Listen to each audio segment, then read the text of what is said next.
Essa aula de hoje vai ser, na verdade, uma conversa, vai ser algo mais descontraído, em que eu vou falar alguns passos para a gente poder memorizar os conteúdos mais complexos que tem, tudo bem? Então, o primeiro passo importante para a nossa memorização, gente, é o aprender. Parece ser uma coisa simples, mas na verdade não é. O que seria o aprender? Aprender não é o mesmo que memorizar. Quando a gente fala de memorização, para que é a memorização? É para quando você já sabe aquele determinado conteúdo e aí você quer só memorizar algumas palavras, alguns termos, por exemplo. Então, se a gente está aprendendo uma aula de biologia, que a gente está falando de um certo tema e vocês nunca viram nada sobre o assunto, então vocês precisam fazer o primeiro passo. Não adianta vocês quererem memorizar algo que vocês nunca viram na vida. Não vai adiantar nada. O seu cérebro não vai entender algo com isso como relevante. Então, primeiro vocês têm que aprender o conteúdo, ou por meio de videoaula, ou por meio de leitura, né? Pegar os PDFs e ler o texto. Aprender de alguma forma, para isso fazer sentido para você. E aí o seu cérebro vai entender isso como relevante, como importante, e aí vai encaixar esse conhecimento em alguma área do seu cérebro. Então, esse é o primeiro passo. Pessoal, para a gente aprender, a gente precisa ter uma coisa muito importante chamada de foco. Tem gente que acha que pode fazer 50 coisas ao mesmo tempo e fazer tudo bem feito. Bom, tem gente que acha que dá certo fazer isso. Na minha opinião e de tudo que eu já vi na vida, ou você faz as coisas, duas, três coisas, de uma forma muito superficial, né? Ou acaba não fazendo nenhuma, porque a pessoa fica muito ansiosa tentando fazer tudo ao mesmo tempo e acaba não fazendo nada, né? E aí faz a pessoa perder muito tempo. Então aqui eu coloquei três exemplos para vocês. Primeiro eu vou pegar o laser. Ó, a primeira imagem que eu coloquei aqui sobre foco é o seguinte: quando o aluno ele vai começar a estudar uma disciplina, uma matéria, pode ser uma matéria nova. Vamos dar o exemplo como se fosse nova, tá? Esse aluno ele vai para o cantinho dele, ele tem o espaço dele na casa dele, ou vai para o seu quarto e aí começa a assistir aquela videoaula. Só que aí você está prestando atenção, está empolgado, só que aí alguém te chama, alguém bate na sua porta, ou às vezes a porta nem está fechada e a pessoa, alguém da sua família, chama você para fazer alguma coisa, né? Ou para falar que alguém está chamando no portão, ou para falar que alguém está te ligando, alguma coisa desse tipo. O que eu tenho para falar com vocês a respeito disso, que a ciência fala? Pessoal, quando a pessoa ela está fazendo alguma coisa, principalmente quando você está usando a parte cognitiva, quando você está tentando aprender alguma coisa, e se alguém te interrompe, o que acontece? O seu cérebro ele demora aproximadamente, isso aí no mínimo, 20 minutos para você retornar ao seu foco do início. Então, se alguém te interromper, você vai demorar muito tempo para voltar naquele foco que você estava antes. Então, se vocês forem estudar, principalmente se for um conteúdo novo, gente, pega uma folha de papel dessa aqui, ó, Chamex, escreve: estou estudando, não interrompa, não abra a porta. E aí cola na porta do seu quarto para ninguém te interromper. Porque se alguém te interromper, você vai perder aproximadamente ali de 20 até 30 minutos. É bastante tempo. Aí pensa se toda hora um te interromper. Como que você vai aprender aquele conteúdo novo? E dependendo da matéria, é mais complicado ainda. Se for, por exemplo, uma matéria que exige mais atenção, como exatas, matemática, química, física, né? Se você ser interrompido a todo momento, vai ficar mais complicado. Concorda comigo? Outra coisa importante, essa foi a primeira dica do papel. Escreva no papel, ou então você pode falar antes para sua família: ó, eu vou estudar, me chama daqui uma hora, por exemplo. E aí a pessoa já vai saber que não pode te chamar naquele momento, porque você está concentrado. Porque se você perde o seu foco, vai ser mais difícil voltar, tá bom? Outra coisa importante que eu queria falar era sobre isso aqui, ó. Celular. Tem uma coisa que mais tira a sua atenção que o celular, gente? Fala a verdade. Estudos afirmaram o seguinte: por mais que você deixe o celular no silencioso, a pessoa não consegue ter foco 100% naquilo que ela está fazendo. Então, por mais que você pense assim, eu vou tirar o barulho, o som do meu celular para não tocar nem o WhatsApp, nem o Facebook, nem Instagram, nem Twitter e por aí vai. O que mais tem hoje é rede social, né? E aí a pessoa coloca no silencioso, mas só de saber que o celular tá do lado, aquilo ali já tira a atenção dela. Então, o que eu aconselho? Pega o seu celular, uma horinha só, gente, dependendo ali, uma horinha do seu tempo, esconde ele. Coloque em um outro cômodo da casa ou entrega para alguém para você não mexer, para aquilo não tirar a sua atenção. Porque se alguma coisa tira a sua atenção, vai demorar de 20 a 30 minutos para você voltar naquele foco, como eu já falei para vocês. Então, o primeiro exemplo foi alguém te chamando, o segundo exemplo que eu falei para vocês foi o celular, e o terceiro exemplo é isso aqui, ó, que todo mundo gosta bastante, ó. Isso, gente. Fone de ouvido. Gente, fone de ouvido, eu vou te falar uma coisa. Você coloca o fone de ouvido e coloca uma música para tocar. E aí a pessoa acha que ela tá aprendendo ouvindo música, né? Tem gente que fala assim: não, professora, isso aí é tranquilo para mim, eu aprendo tudo, eu até explico a matéria depois. Por que que você consegue fazer isso? Agora eu vou explicar de acordo com o que eu já li e com o que eu já vi.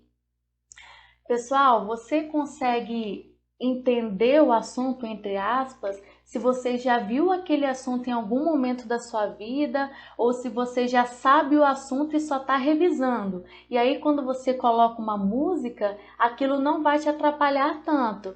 Porque são duas coisas que você vai estar fazendo ali. Você vai estar lendo conteúdo, escrevendo e ao mesmo tempo ouvindo uma música. Só que aqui eu quero abrir uma observação para vocês. O que eu vi de artigo científico, o que eu já li é o seguinte: a pessoa que quer estudar ouvindo música, o mais interessante que ela faça é ouvir música ou música clássica ou música que tenha só o instrumental, sem ter a letra da música.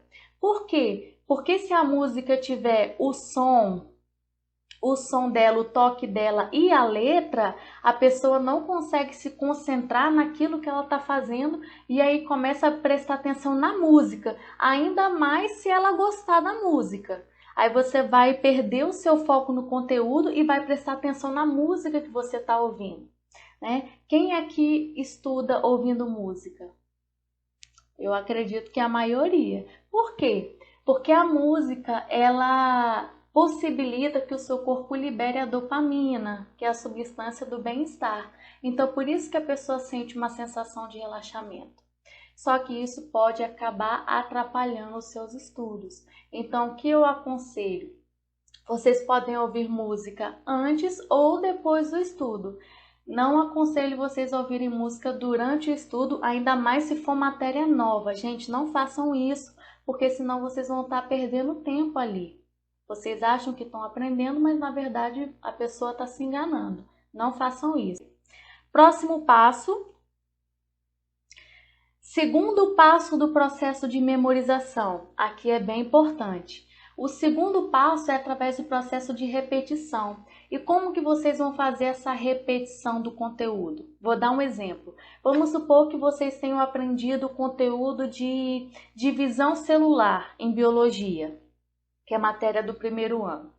E aí a pessoa aprendeu, ela fez o primeiro passo, assistiu uma videoaula ou fez a leitura de um PDF, leu um livro. E aí o importante é que você faça uma revisão na semana seguinte. Não acho interessante a pessoa fazer revisão logo após o estudo dela. É bom fazer uma revisão uma semana depois. Tudo bem? E uma técnica de revisão que eu aprendi e que quero passar para vocês é o seguinte. Tem uma técnica, na verdade, um método, que é o mapa mental. Gente, o mapa mental ele é interessante por quê? Porque além de ele ser todo colorido, tem imagens, você pode pegar todo o conteúdo, por exemplo, de 50 páginas de conteúdo e colocar todo num mapa mental só. Aí tem gente que pergunta, mas como isso é possível? Na minha folha não vai caber esse tanto de conteúdo. Eu vou mostrar para vocês daqui a pouquinho um programa que se chama Xmind ou Xmind, da forma que vocês preferirem, ó, tá aqui no cantinho. Eu vou abrir o programa para vocês daqui a pouquinho, porque eu tenho ele no meu computador e vou mostrar para vocês como que eu utilizo ele. Vai ser fundamental para vocês no processo de estudo. Então aqui, ó, quais são os benefícios de usar um mapa mental? Na questão do aprendizado, ele é mais organizado por causa das setas, né? Mais aplicável, ele é mais fácil de ser utilizado e é mais rápido também. Para aluno que é mais ansioso, gente, o mapa mental ele ajuda muito, porque não precisa você, ainda mais se for no computador, não precisa você abrir o caderno e ler aquele monte de folha de novo. Não, você abre o seu mapa mental ou no computador ou no seu caderno e dá uma lida naqueles tópicos mais importantes, e aí é muito mais rápida a revisão.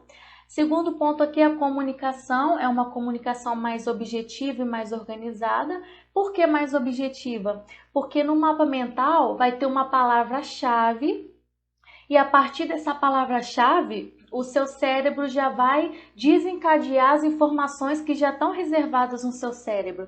Então você olha uma palavra e lembra de todo o resto. Então isso vai forçar você a lembrar daquele conteúdo. Com relação à memorização, mais organizado, como eu já falei, mais confiável, porque você guarda tudo em um ambiente só. Com relação ao pensamento, olha só que legal, foco no que realmente é relevante. Olha só, gente, quando você vai fazer uma anotação de um conteúdo, vou dar um exemplo aqui, ó.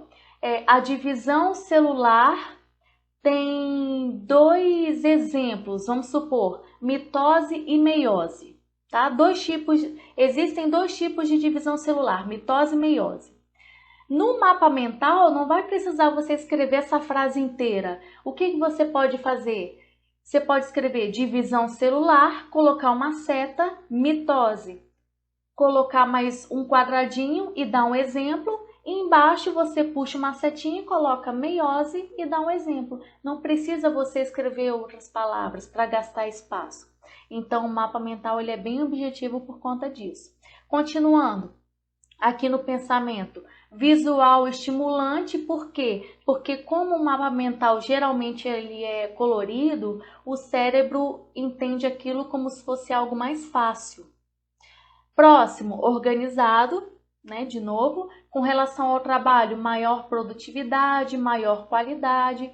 E os seus efeitos? Mais autoconfiança, por quê? Porque quando você olha para o mapa mental, dá a impressão de que você está vendo todo o conteúdo de novo.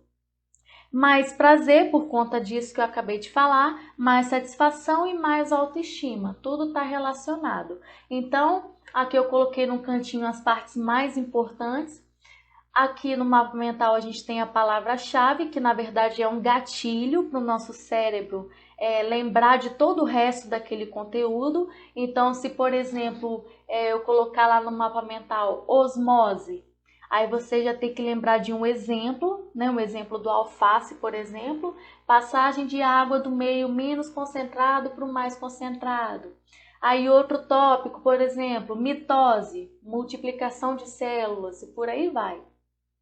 Outro ponto aqui, tem a utilização de cores e imagens, que é algo que vai atrair as informações do nosso cérebro para aquilo que a gente já aprendeu e facilita também a associação. Outro ponto, concentração de conteúdos em um mapa só. Então você pega várias folhas, 50 folhas de um conteúdo e coloca em uma só, com palavra-chave, porque é muito mais fácil. E diminui a ansiedade por quê? Porque todo o conteúdo vai estar em um lugar só, não precisa você ficar procurando.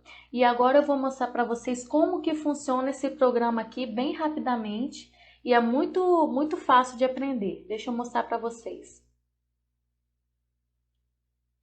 E já vai aparecer tópico central. E aí, a partir daqui, a gente pode modificar. Então, por exemplo, se eu quero fazer um mapa mental sobre divisão celular, dou Enter. Se eu quero fazer um quadradinho do lado, eu aperto na tecla Tab. E aí eu posso digitar, por exemplo, mitose, dou Enter. Clico em Tab de novo, eu posso colocar as fases da mitose aqui, ó.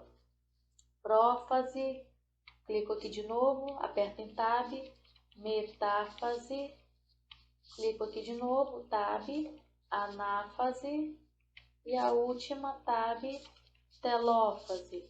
Olha como é fácil, não precisa ficar colocando as formas, os quadradinhos, fazer tudo bonitinho, não, isso aqui já é automático. Vamos supor que eu queira falar de meiose.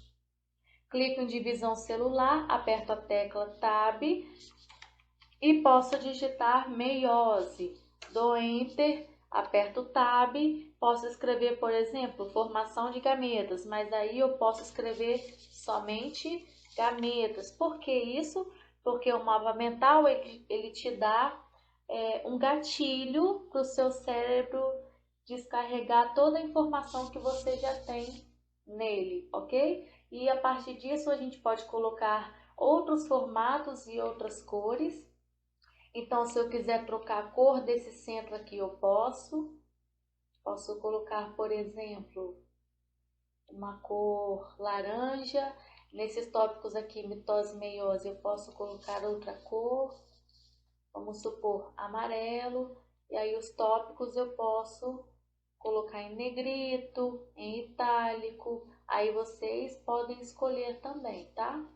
Podem ir variando, escolhendo cores, podem colocar desenhos também, só que aí esse é o mais básico. Então aqui através desse programa vocês podem criar vários mapas mentais que vão ajudar vocês no processo de memorização, ok?